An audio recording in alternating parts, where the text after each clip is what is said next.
March for Gaza শিরোনামে আজ সারা বাংলাদেশে অনুষ্ঠিত হয়েছে বিক্ষোভ মিছিল। টেকনাফ থেকে তেঁতুলিয়া, রূপসা থেকে পাতুরিয়া সারা বাংলাদেশে অনুষ্ঠিত হয়েছে এই বিক্ষোভ মিছিল। দল মত নির্বিশেষে সাধারণ মানুষ সবাই এই সম্মেলনে যোগ দিয়েছিল। আজ সবার সাথে একই কাতারে উপস্থিত ছিল ডক্টর মোহাম্মদ মিজানুর রহমান আজহারী।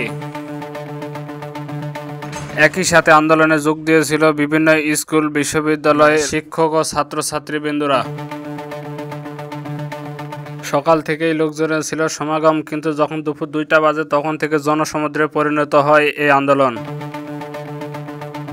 দেশের সুনামধন্য আলেম ওলামায়ে কেরাম সবাই উপস্থিত ছিল এই আন্দোলনে।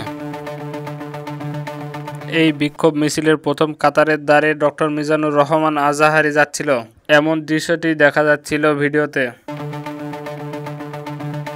তার হুঙ্কারে গর্জে উঠেছিল গোটা আন্দোলনের মাঠ। তার বক্তব্যের মূল কথা ছিল বিশ্বের সকল মুসলমানকে ঐক্যবদ্ধ হয়ে এগিয়ে আসার। এই আন্দোলনে সাধারণ মানুষের নিরাপত্তার জন্য বাংলাদেশ সেনাবাহিনীকেও দেখা যাচ্ছিল ময়দানে।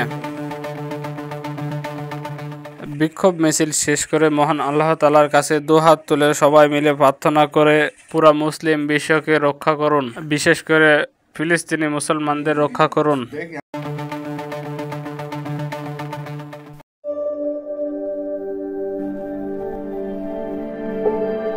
বাংলা জিকে 10।